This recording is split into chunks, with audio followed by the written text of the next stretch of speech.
That is one big pile of shit.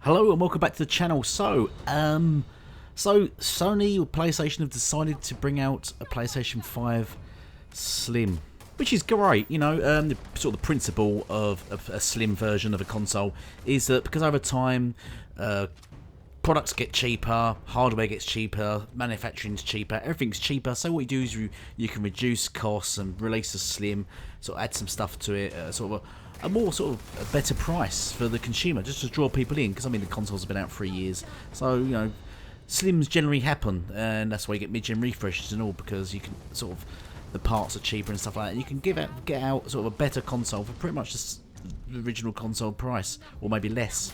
That's sort of the principle of Slims and mid-gen refreshes, and that is kind of the case here. I mean, they're releasing two consoles. They're releasing a discless version, digital version, and one with a disc drive, and they're going to be sort of slightly smaller.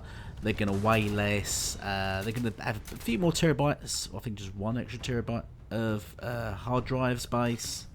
I mean, there is a question regarding the extra storage that you get. It only actually works out something like 175 gigs that you're actually getting for the extra money you're paying. But what I don't want to sort of hang around all that little sort of nitty gritty.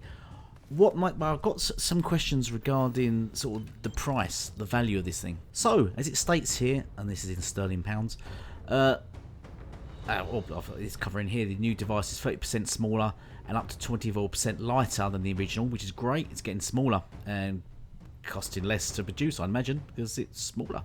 Sony is charging $480 for the disc drive console and $390 for the digital edition. So the disc version is actually £20 cheaper than what it was previously, and the digital version's only £10 cheaper than it originally was. So okay, so it's $480 now for this version instead of $500, and $490 instead of $400. However, previously both consoles came with a stand. These ones don't, so your console can't stand up anymore. So you need to buy a stand. That costs £25 now, whereas before it was bundled with it. You got it with it. It was free. Now they're charging you to stand up the console. Now, if I recall the back of my head, they said there was a lot of gesture and talk around that if it stands up, it overheats and things like that. And people go, no. Now, it's almost like they're encouraging you to lie it down, almost if they know it has a heating problem standing up. That's maybe just like a conspiracy theory there. But anyway, they are charging you now to stand your console up, whereas before it was free. £25. So now you're very likely going to want to buy the stand so it can stand up. So now suddenly the disc version of this slimmer, smaller version is now £505. That's more expensive than the original PlayStation 5 console. And the discless version is now £415. That's £15 more than the original version. Shit. Oh, and it doesn't end there. So yeah, where was we? Oh yes. So let's just say you bought the digital version, and you bought your stand for it now. So you're at £415, and you wanted to buy a hard drive. You thought, actually, I want to buy some physical games, or you've already got physical games, and you want to play those physical games. The hard drive to it costs disk drive to it costs £100 more. So now that bumps your digital version up to, with the stand of course, because you want a stand, bumps it up to now £515. You've now paid £515 for a digital console with the stand, which was previously free, and a disc drive so you can play physical games. Now this is £550. Now bear in mind, the version you can buy with the stand is £505, which comes with disc drive. So you're paying £10 more or £15 more than the original 3-year-old PlayStation 5 that came out, which comes with a stand and comes with disc drive. I'm confused by... Jim, explain. That's all I'm going to say on that. Indeed. because you was recently fired. But anyway, more to the point, they're charging more for a console. They're now charging more for the console for less. You get less of a console. It's smaller, it's lighter. You get 1 terabyte more. But is it really? It's not going to be working that much after take off the OS. But they're charging more for your console. They're charging more, even despite them saying about a year or so ago that they're making profits now on their consoles. So they're making profits on every console sold. Yet they're now charging more than the consoles were worth 3 years ago. For less. I've got a theory on this. Would you like to hear it? Okay, the theory goes something like this. I think they're skint. I think PlayStation have run out of funds. Because let me give you some examples. Things like Naughty Dog. What's happening at Naughty Dog at the moment? Factions is pretty much cancelled. They're chucking out more remasters. What are their first party working on? They don't seem to be working on anything. They've had another first party game cancelled, another gas game cancelled.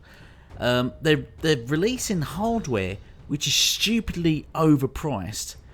They've just bumped up the price of PS Plus and thrown movies into it. No new games or anything like that. They just throw movies into it, so it's more like a Netflix sort of subscription now. Which is ironic because do you remember the whole 2013 thing when Xbox come out? TV.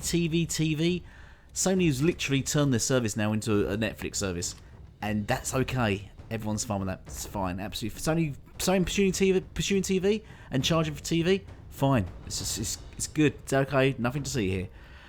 But they're charging more now. 3 years later down the line, they continue to charge more and more for all their hardware and peripherals and stuff. And they're not giving anything back.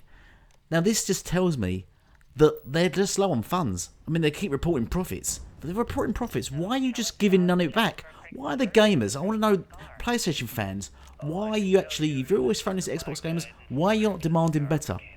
Why are you not asking Sony, if you're making all these profits, we keep seeing sales, profits. That's what's thrown around on Twitter and YouTube channels and everything. But what are you doing with this profit? Because you're not saving any money on hardware, you're not doing anything with it. It's not going back to your gamers. The consumers aren't seeing it because you're bumping the price up of subscriptions and stuff. You're bumping the price up of everything. Where are these games? What is your profit going on?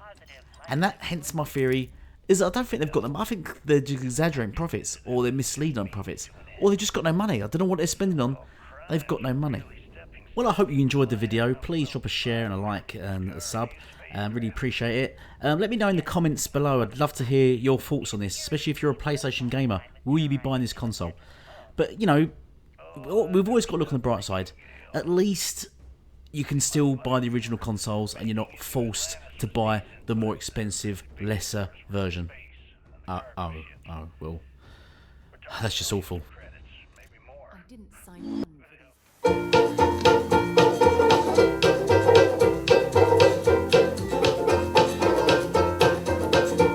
I tried, and I tried even more. I cried, and I can't recall what for.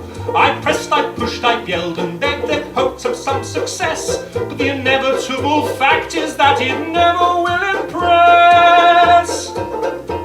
I've no more fucks to give, my fucks have runneth dry. I tried to go fuck shopping, but there's no fucks left to buy. I've no more fucks to give, the more fucks I've tried to get.